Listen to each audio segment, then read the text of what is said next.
ഗുജറാത്ത് മുഖ്യമന്ത്രിയുടെ chief principal സെക്രട്ടറിയായ K Kailasanathan ഒടുവിൽ വിരമിച്ചു. 2013 മുതൽ വിരമിച്ചെങ്കിലും കാലാവധി നീട്ടി നൽകിക്കൊണ്ടിരിക്കുകയായിരുന്നു. വിവരങ്ങളുമായി ശ്രീനാഥ് ചന്ദ്രനാണ് ചേരുന്നത് മുംബൈയിൽ നിന്ന്. ശ്രീനാഥ്, മോദിയുടെ വിശ്വസ്തനായി അറിയപ്പെട്ട വടകര സ്വദേശിയായ കുനിയിൽ കൈലാസനാഥൻ ഒടുവിൽ വിരമിക്കുകയാണല്ലോ. വളരെ ഊഷ്മളമായ ഒരു യാത്രയയപ്പ് തന്നെയല്ലേ അദ്ദേഹത്തിന് ലഭിക്കുന്നത്?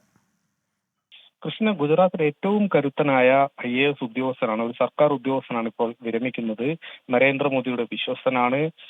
18 വർഷക്കാലം ഗുജറാത്ത് മുഖ്യമന്ത്രിയുടെ ഓഫീസിനെ നിയന്ത്രിച്ച ഉദ്യോഗസ്ഥൻ. അദ്ദേഹം 2013 പ്രിൻസിപ്പൽ സെക്രട്ടറി സ്ഥാനത്ത് നിന്ന് വിരമിച്ചെങ്കിലും പുതിയൊരു തസ്തിക, ചീഫ് പ്രിൻസിപ്പൽ സെക്രട്ടറി എന്നൊരു പുതിയ തസ്തിക സൃഷ്ടിച്ച് അദ്ദേഹത്തെ അവിടെ ആ അധികാര കേന്ദ്രത്തിൽ നരേന്ദ്രമോദി ഉറപ്പിച്ച് നിർത്തുകയായിരുന്നു.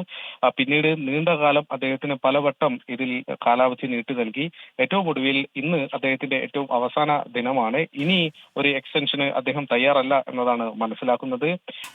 പ്രധാനമന്ത്രി നരേന്ദ്രമോദി, അതോടൊപ്പം തന്നെ അദ്ദേഹത്തിന് പിന്നാലെ മുഖ്യമന്ത്രിയായ ആനന്ദിബെൻ, വിജയ് റുപാനി, ഭൂപേന്ദ്ര പട്ടേൽ, അങ്ങനെ മുഖ്യമന്ത്രിമാർ പലരും മാറി വന്നെങ്കിലും മുഖ്യമന്ത്രി ഓഫീസിനെ നിയന്ത്രിക്കുന്നത് ഈ കെ കൈലാസനാഥൻ തന്നെയായിരുന്നു. വടകര സ്വദേശിയാണ് കുനിയിൽ കൈലാസനാഥൻ.